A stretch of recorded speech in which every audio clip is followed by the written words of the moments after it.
నమస్తే. This is శౌర్య. మొత్తానికి 5 రాష్ట్రాల అసెంబ్లీ ఎన్నికల ఫలితాలు చూస్తూ ఉన్నారు. ఉత్కంఠభరితంగా సాగింది కౌంటింగ్ అంతా కూడాను.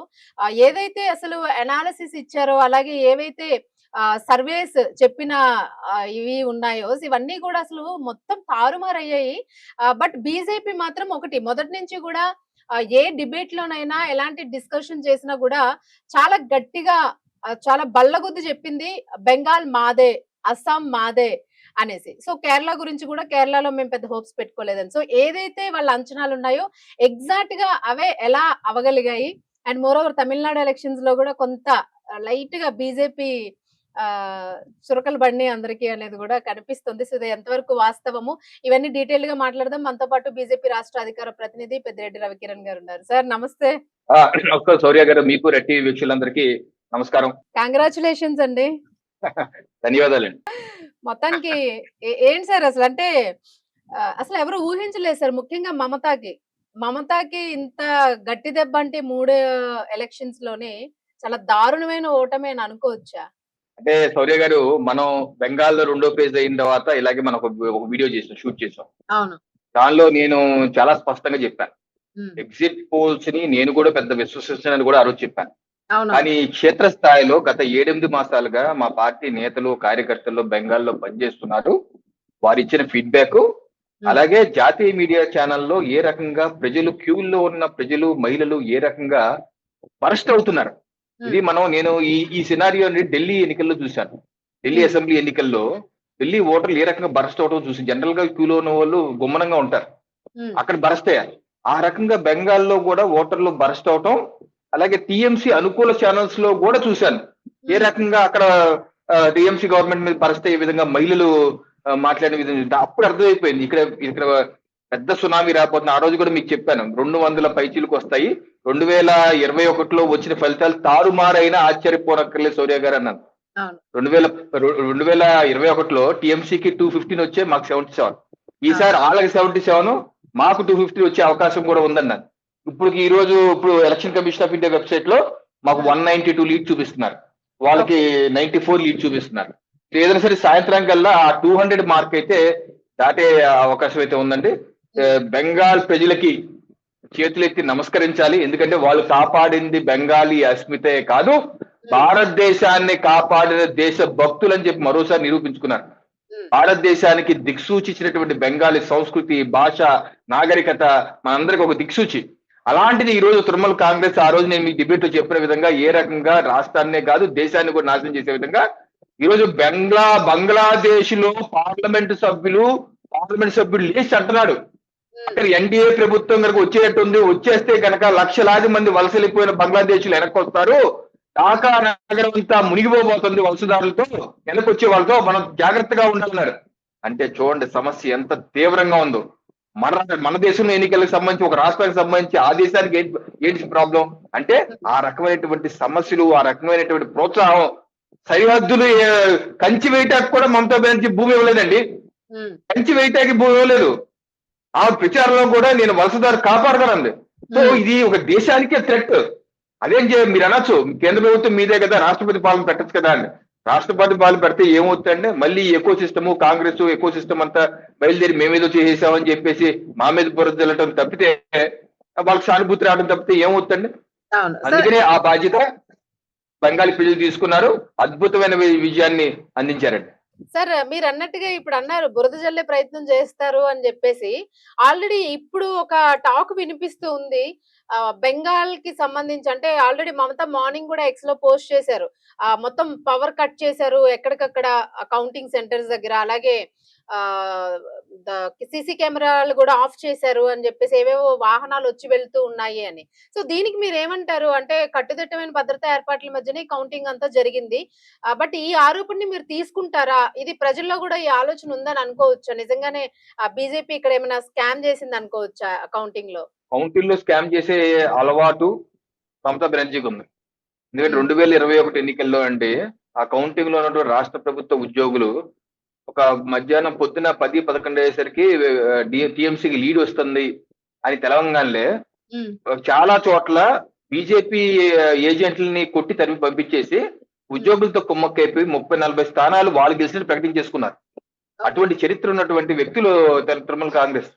అటువంటి అరాచక పరిపాలన ఈ రోజు మనం చూసామండి. ఇది ఒక ఈవీఎం బ్యాలెట్ లో కమలం పువ్వు చోట ప్లాస్టర్ వేసేసింది. మరి మీ జీవితంలో ఎప్పుడు చూసారంటే అనుకుంటారా, ఊహించగలరా ఎప్పుడన్నా? అలా ప్లాస్టర్ వేసేస్తాం. వేసింది ఒక బూత్ కాదు, 2 బూతులు కాదు జోరి గారు, 60 బూతులకు వేశారు అలాగా. అందుకే ఫాల్తా నియోజకవర్గం అసెంబ్లీ ఎన్నికల్ని రద్దు చేశారు. మళ్ళీ మే 21 తారీఖు ఎన్నిక పెడతా అన్నారు. 30 పోలింగ్ బూతుల్లో సీసీ కెమెరా ఫుటేజ్ లేవు సోరీ గారు. ఎవరు చేశారు? ఆఫ్ చేసింది వాళ్ళు, ఆరోపణ మీద అనమాట, మీ మీద చేసే అరాచకాలన్నీ వాళ్ళేనండి. నిన్న కూడా చూసాం, వీడియో బయటకు వచ్చింది. తృణమూల్ కాంగ్రెస్ నాయకుడు తుపాకీతో వచ్చి బీజేపీ నాయకుడు ఇంటి ముందు కాల్ చేసి బెదిరించేసి కాల్పులు జరిపి వెళ్ళిపోయాడు. ఇవన్నీ ఇప్పుడు ఎలక్షన్ కమిషన్ ఆఫ్ ఇండియా కట్టుదిట్టమైన చర్యలు తీసుకుంది కాబట్టి ఇప్పుడు 2021లో అండి ఎన్నికల్లో 500 పైగా దాడులు ఘటనలు జరిగిన 60 మంది పైగా చనిపోయారండి. ఈ రోజు ఈ ఎన్నికల్లో ఎవరైనా చనిపోయారంటే దాడులు కొన్ని తక్కువైనాయి, ఒక 30-40 అయ్యి ఉంటాయి, కానీ ఎవరు చనిపోలేదు కదా. అంటే నేననేది ఏంటంటే తృణమూల్ కాంగ్రెస్ ఏ ఆరోపణలు చేసినా ఒక గోండాయిజం, రౌడీయిజం తప్పితే దానిలో ఎటువంటి అవాస్తవం ఉండదు. అన్ని అబద్ధాలు, అసత్యాలు తప్పితే వేరేదేం కాదండి. కిరణ్ గారు, ఇప్పుడు పరిస్థితి ఎలా ఉంది అక్కడ కౌంటింగ్ సెంటర్స్ దగ్గర? ఏదైనా అంటే ఇన్నాళ్ళు దాదాపు 12 ఏళ్ళు 3 సార్లు గెలిచిన పార్టీ అది. సో మీరు అన్నట్టుగా 15 ఏళ్ళు గుండాయిజం, రౌడీయిజం అని అంటూ ఉన్నారు. సో ప్రజలు కూడా అందుకే వ్యతిరేకత వ్యక్తం చేశారు. ఇప్పుడు ప్రజలే నేరుగా నాయకుడిని ఎన్నుకున్నారు బీజేపీని అని అంటూ ఉన్నారు. సో మరి ఇలాంటి టైంలోని మీకు ఏమైనా వ్యతిరేకత అక్కడ నుంచి ఏమైనా అల్లర్లు కానీ ఇలాంటివి ఏమైనా కనిపిస్తున్నాయా? లేదు అని అనుకుంటే కూల్ గానే ఉంది అనుకోవచ్చు అక్కడ వాతావరణం అంతాను? లేదండి, వాళ్ళు అల్లరి చేయడానికి అన్ని విధంగా సన్నద్ధంగానే ఉంటారు. మొన్న ఓటింగ్ ఏజెన్సీ మీటింగ్ కూడా పెట్టుకున్నారు. పెట్టుకుని దానిలో కొంతమంది రాలేదు, కొన్ని 8,000 మంది 10,000 మంది రాలేదని చెప్పి ప్రెస్ మీడియా వార్తా కథనాలు వచ్చాయి. వాళ్ళందరికీ గొడవలు చేయాలని ఇన్స్ట్రక్షన్ ఇచ్చినట్టు మాకున్నటువంటి ఇంటెలిజెన్స్ కున్నటువంటి సమాచారం. వాళ్ళు గొడవలు చేయటాకే ముందుంటారు. అందుకనే సిఆర్పిఎఫ్ బలగాలు ఇంకో 60 రోజుల పాటు అక్కడే ఉంటాయి. ఇప్పుడు వచ్చేది మోదీ ప్రభుత్వం, తాట తీసే ప్రభుత్వం. ఈ ముందే ఆల్రెడీ అమిత్ షా గారు కూడా వార్నింగ్ ఇచ్చారు, ఇటువంటి దొంగ పనులు గోండాయిలు చేసే వాళ్ళని ఉల్టా లక్కా దొంగ అన్నారు. అంటే కాళ్ళు కట్టి వేళలు తీస్తాను చెట్టుకి అని చెప్పి అన్నారు.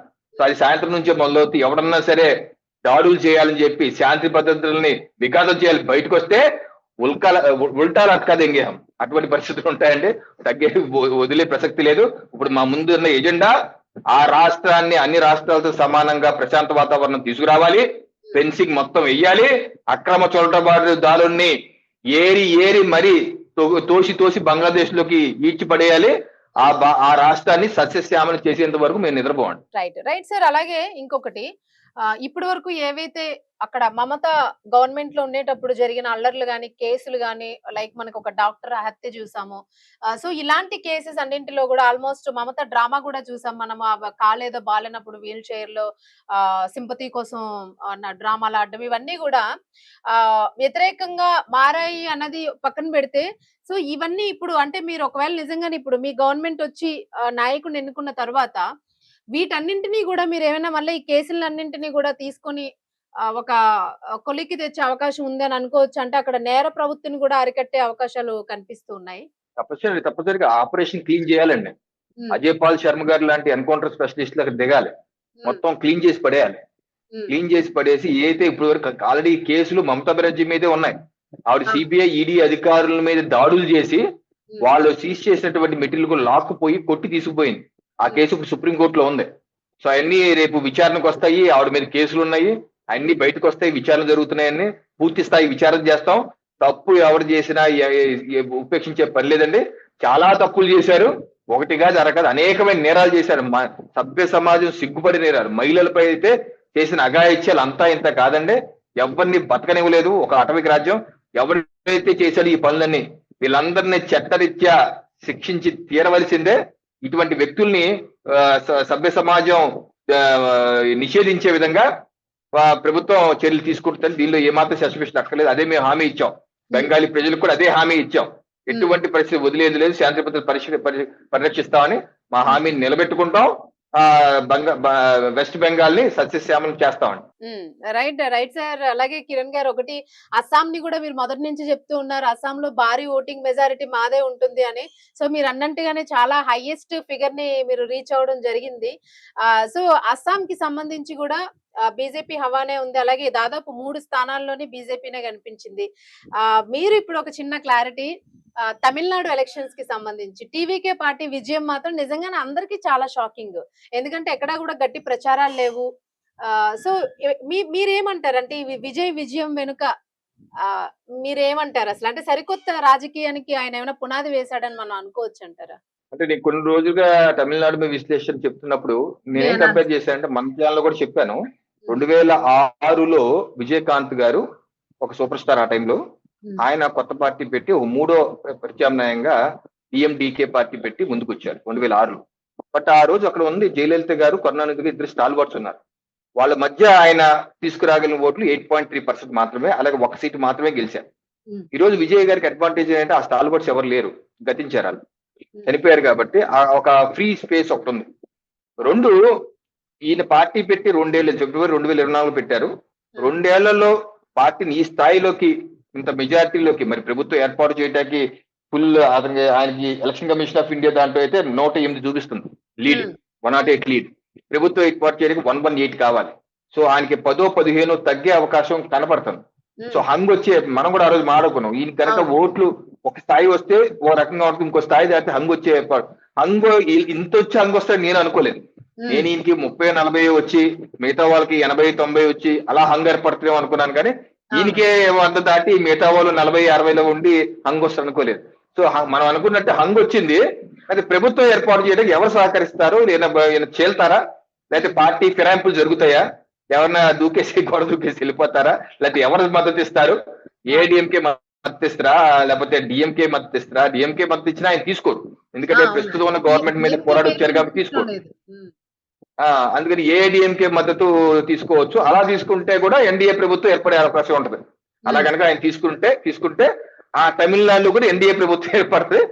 అప్పుడు మాకు 4 రాష్ట్రాలు అవుతాయి. 3 రాష్ట్రాల కల్లా 4 రాష్ట్రాలు అయ్యే అవకాశం ఉంది. ఏదైనా సరే విజయ్ గారి విషయంలో మనకు అర్థమవుతుంది ఏంటంటే, భారతదేశంలో ఇంకా సినిమా నటుల్ని మీరు ఇందాక అన్నట్టుగా, ఇంట్లో అన్నట్టుగా పెద్దగా ప్రచారం చేయకపోయినా, పెద్దగా తిరగకపోయినా, ఇంకా సినిమా నటుల్ని అంత క్రేజీగా గుడ్డిగా ఫాలో అయ్యే జనత ప్రజలు ఎక్కడ ఉన్నారంటే కేవలం తమిళనాడులో ఉన్నారు. మిగతా ఏ రాష్ట్రంలో లేరు అన్న విషయం మనకు అర్థం అవుతుంది. ఎందుకంటే గత 50 ఏళ్ల క్రితం అయితే అన్నగారు ఎన్టీ రామారావు గారు పార్టీ పెట్టి 9 మాసాల్లో పవర్ లోకి వచ్చారు, చేసి చూపించారు. అయితే ఆ తర్వాత ఎవరు సక్సెస్ కాలేదు. అనేక సినీ నటులు వచ్చారు, ఎవరు సక్సెస్ కాలేకపోయారు.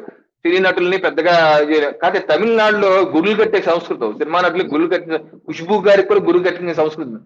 అలాంటిది ఇప్పుడు విజయ్ గారు కి అంత మద్దతు ఇవ్వటం అన్నది నిజంగా తమిళ ప్రజల్లో ఇంకా సినిమా నటులపై అంత క్రేజ్ ఉంది, అంత నమ్మకం ఉంది.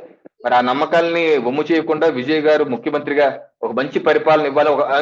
అభినందించవలసిన విషయం ఏంటంటే, కొన్ని దశాబ్దాలుగా ద్రవిడ రాజకీయాలు ఏళ్తున్న రాష్ట్రాలు. ద్రవిడ రాజకీయం అంటే యాంటీ ఇండియా అండి, యాంటీ హిందూ, భారతదేశ వ్యతిరేకం, అయితే హిందూ వ్యతిరేకం. వాళ్ళు భగవంతుడు లేరంటారు, ఈ దేశంలో చీలిపోతా ఉంటారు. అందుకే డిఎంకే చూడండి, మాటి మాట్లాడితే నేను దేశం నుంచి విడిపోతానంటాడు. వాళ్ళ మనస్తత్వం, వాళ్ళ ఆలోచన విధానం అది. కాకపోతే ఏదైతే విజయ్ గారి పార్టీ పెట్టారో అది టీవీకే, అంటే తమిళ విజయ సంఘం, తెలుగులో ట్రాన్స్లేట్ చేస్తే అంటే తెలుగుదేశం పార్టీ ఎలాగైతే తెలుగు వాళ్ళ కోసం పెట్టిన పార్టీ అని ఎలాగే పెట్టుకున్నారు పేరు, అలా ఇది కూడా తమిళుల కోసం పెట్టిన పార్టీ. అలాగా మనం అభినందించాలి. అట్లీస్ట్ ద్రవిడియన్ దాంట్లో వెళ్లకుండా నేను తమిళియన్ని, నేను భారతీయుడిని అన్న ఆలోచనతో విజయ్ గారి పార్టీ వచ్చారు. అది అన్ని ప్రజలు మద్దతు ఇచ్చారు. సో దీంతో ద్రవిడ రాజకీయాలకి పటాపంచలయ్యి ఒక కుండ బద్దలు కొట్టేసి ఇంకా మీరు అవసరం లేదురా, ఈడిపోతే ఆడిపోతే ఈడు అని మన ప్రభాస్ గారు అన్నట్టుగా మీరు ఆడిపోతే ఇది కాదు, నేనున్నానని విజయ్ గారు వచ్చారు. ఏదేమైనా సరే ఆయన ముఖ్యమంత్రి కాబోతారు కాబట్టి మంచి పరిపాలన అందించాలని చెప్పి శుభాకాంక్షలు తెలియజేస్తారు. తప్పకుండా సార్. ఒక చిన్న క్లారిటీ ఇవ్వాలి మీరు. అది ఎన్డీఏ ప్రభుత్వం రావాలని చెప్పి కోరుకుంటున్నాను. తమిళనాడులో కూడా ఈ విజయం వెనుక మీ కమల సువాసన కూడా కొంచెం యాడ్ అయింది అని అంటున్నారు. సో ఏమంటారు మీరు దీనికి? దీనిలో మా ప్రమేయం లేదండి, ఎందుకంటే ఆయన ఒంటరిగా పోటీ చేసుకున్నారు. ఓకే, మాతో కూడా కలిసి రమ్మని అడుగుంటారో ఎవరన్నా నాకు తెలియదు, నాకు వరకు సమాచారం లేదు. ఆయన రాకుండా ఒంటరిగా వెళ్ళారు. అలాగా ఆయన తీసుకునే స్టాండే మరి ఈక్వేషన్ సక్సెస్ అయిందని చెప్పుకోవాలి కదా. సక్సెస్ అయింది. బట్ భవిష్యత్తులో ఇప్పుడు ఫిగర్ మ్యాజిక్ ఫిగర్ రావాలి కదా. 118 రావాలి. మేము ఒక్క ఓటుతో ప్రభుత్వాన్ని కోల్పోయినాం మేము. వాజ్పేయి గారి ప్రభుత్వం ఒక్క ఓటుతో పడిపోయింది మా ప్రభుత్వం. అందుకే ప్రభుత్వం ఏర్పాటు చేయాలన్నా ఆ ఒక్క ఓటు ఇంపార్టెంట్. ఈయనకి ఒక 10 సీట్ల వరకు లేదా 15 సీట్ల వరకు తక్కువ వచ్చే అవకాశం కనపడుతుంది. అప్పుడు ప్రభుత్వంలో ఎవరితో కలిసి ఏర్పాటు చేస్తారు? ఏడీఎంకేతో వస్తారా, లేకపోతే ఎవరా వస్తారు? లేకపోతే ఏడీఎంకేలో కూటమిలో ఎన్డీఏ కూటమిలో మిగతా పార్టీలు ఉన్నాయి, ఆ పార్టీలు చీల్చుకొని తీసుకుపోతారా అనేది ఒక రసవత్తమైన రాజకీయం చూడబోతే. ఎన్ని కాకుండా ఒక ఎన్డీఏ ప్రభుత్వం ఏడీఎంకేలో కూడా ఏడీఏకే బీజేపీ వీళ్ళందరూ కూడా ప్రభుత్వంలో భాగస్వామ్యం అయ్యి ముఖ్యమంత్రిగా విజయ్ గారు అయ్యి ఎన్డీఏలో భాగస్వామ్యం అయ్యి ప్రభుత్వం ఏర్పాటు చేస్తే బాగుంటుంది. ఎందుకంటే పుదుచ్చేరి మా ప్రభుత్వం వస్తుంది. ఇందాక మీరు చెప్పినట్టు అస్సాం హ్యాట్రిక్ మేము కొట్టాము హేమంత్ బిశ్వశర్మ గారి ఆధ్వర్యంలో. సో అలాగే ఇది కూడా తమిళనాడు కూడా ఎన్డీఏ ప్రభుత్వం ఏర్పడితే 5 4 గెలిచిన వాళ్ళు అవుతాం. కేవలం ఒకే ఒకటి కేరళము. నేను మొదటి నుంచి చెప్తున్నట్టుగా మేమంతా స్టేట్స్ నేను చెప్తున్నట్టుగా 2-3 లీడ్స్ లో ఉన్నామండి. 2-3 లీడ్ లో ఉన్నాము. యూడిఎఫ్ కాంగ్రెస్ వాళ్ళు ప్రభుత్వాన్ని ఏర్పాటు చేయబోతున్నారు. సో అంటే మేము ఒక అనాలిసిస్ చేసుకోవచ్చా నెక్స్ట్ టైం మళ్ళా ఎలక్షన్స్ కి కేరళను కూడా మీరు దండయాత్ర చేసి స్వాధీనం చేసుకుంటారు అని? అంటే మా పార్టీ ఫిలాసఫీ అండి, ఇది భారతీయ జనతా పార్టీని వేరే పార్టీతో మనం పోల్చలేము. ఎందుకంటే ఈ పార్టీ పెట్టింది అధికారం పరమావధిగా కాదు. మేము పార్టీ పెట్టింది దేశ నిర్మాణం కోసం, దేశ అభివృద్ధి కోసం, అలాగే వ్యక్తి నిర్మాణం కోసం, తద్వారా కుటుంబ నిర్మాణం, సమాజ నిర్మాణం, దేశ నిర్మాణం. అలా చేయగలిగినప్పుడే దేశం సమైక్యంగా ఉండుద్ది, దేశం సంపూర్ణంగా అభివృద్ధి చెందుద్ది. అది అధికారం దానికి ఒక సాధనం, లక్ష్యం కాదు. సో ఆ సాధనం కోసం 140 కోట్ల ప్రజలు భారతీయ జనతా పార్టీని అభిమానించేలాగా, తద్వారా ఈ దేశాన్ని నేషన్ ఫస్ట్ అనుకునే పార్టీ మాది.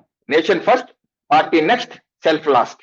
ఈ మెసేజ్ దేశభక్తి కలిగి ఉండాలని చెప్పి 140 కోట్ల ప్రజల్ని కన్విన్స్ చేసేంత వరకు మా పని నడుస్తూనే ఉంటుంది.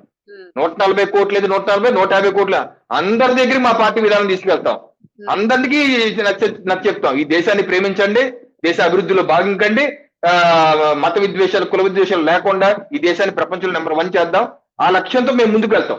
అది మాకు ఓటు వచ్చినా రాకపోయినా ఆ పని చేస్తాం, మాకు సీటు వచ్చినా రాకపోయినా ఆ పని చేస్తాం. ఈ రోజు తమిళనాడు కూడా అలాగే పనిచేసాం, కేరళలో కూడా నేను చెప్పాను. మా వాళ్ళు కూడా పూరి తిరుపతిరావు మీకు తెలుసు, ఆయన కేరళలో పనిచేశారు. ఆయన 4 రోజుల పాటు అక్కడే ఉన్నారు. గెలిచినా ఓడినా అలాగే ఉంటుంది మా పని. నేను గోషాంబాల్ ఇన్ఛార్జిగా తెలంగాణలో పనిచేశాను, ఖమ్మం పార్లమెంట్ ఇన్ఛార్జిగా పనిచేశాను. గెలిచినా ఓడినా, సీటు వచ్చినా రాకపోయినా గెలిపే లక్ష్యంగా, తద్వారా ఆ యొక్క అభివృద్ధి లక్ష్యంగా పనిచేసుకుంటూ వెళ్ళడం అని మా పార్టీ విధానం. అంతేగాని ఇది అధికారం అక్కడ ఆయన జీతయాత్ర చేసి ఆయన కొట్టి నేను చంపాను కాదు. ఈ రోజు భారతీయ జనతా పార్టీ బంగ్లాదేశ్, పశ్చిమ బెంగాల్లో ప్రభుత్వాన్ని ఏర్పాటు చేయడం అనేది మా కోసమే కాదు, దేశం కోసం. అది భారతీయ జనతా పార్టీకి ఏముంటుందో, ఇప్పుడు ఆల్రెడీ 20 రాష్ట్రాల్లో ఉన్నాం, ఇంకో రాష్ట్రం వస్తే 21 అవుతుంది. అది కాదు కదా, దేశం కాపాడుకోవాలి. వాస్తవంగా చూడండి, నేను తెలుగు మీడియా చాలా బయాస్డ్ గా అక్కడ బంగ్లాదేశ్ లో మమతా బెనర్జీకి ఎప్పుడైతే సర్వేలు కొన్ని చెత్త, ఆ రోజు మీకు మెన్షన్ చేశాను, ఐఐటీల పేరు మీద చెత్త సర్వేలు ఉన్నాయని చూడండి, చెప్పారు కదా. నేను చెప్పినట్టు చెత్త సర్వే తెలియదు. ఆ చెత్త సర్వేలు పట్టుకొని కుచితానందం చూపించింది మేజర్ తెలుగు మీడియా ఛానల్స్. ఎందుకంటే భారతీయ జనతా పార్టీ మీద ఒక యావగింపు, కోపం ఏదైనా కావచ్చు.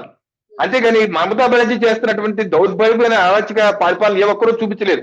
అదే ఉత్తరప్రదేశ్ లో చిటుక్కుమంది అనుకోండి, వీళ్ళు లట్టుకోమంటారు. ఉత్తరప్రదేశ్ లో చిన్నదైతే చాలు, ఇక పెద్ద పేపర్ లైటింగ్ చేస్తారు, పెద్ద డిబేట్లు పెడతారు. పశ్చిమ బెంగాల్ అంత దారుణం జరుగుతున్న ఏ ఒక్క రోజు మాట్లాడిన మీడియా సంస్థలు ఆంధ్రప్రదేశ్ ఉమ్మడి తెలుగు రాష్ట్రాల్లో ఉండిపోయినాయి. దురదృష్టకరం. ఈ రోజు వాళ్ళు ఏం సమాధానం చెప్తారు? చంకలు గుద్దుకున్నారు వాళ్ళందరూ. ఏం చెప్తారు? మా మీద నెత్తి చొక్కలేదు. ఉన్నట్టు చెప్పండి. మీ సొంత కవిత్వాలు కాదని చెప్పి నేను మరోసారి రిక్వెస్ట్ చేస్తాను మీ ఛానల్ ద్వారా. రైట్ సార్, నిజంగానే ఒక అనూహ్యమైన మార్పులు ఇవి. మీరు అన్నట్టుగా ముందుది అంటే అస్సాంని ఎక్స్పెక్ట్ చేసాం కానీ, బట్ బెంగాల్ది మాత్రం లాస్ట్ టైంకి ఏం చేంజ్ అయిపోతుందో అన్నట్టు అక్కడ కౌంటింగ్ కూడా అలానే రిజల్ట్ చూపించింది. బట్ లాస్ట్ కి అయితే ఓవరాల్ గా రిజల్ట్ అయితే ఇది మనకి. So again congratulation sir, thank you so much. అవునండి.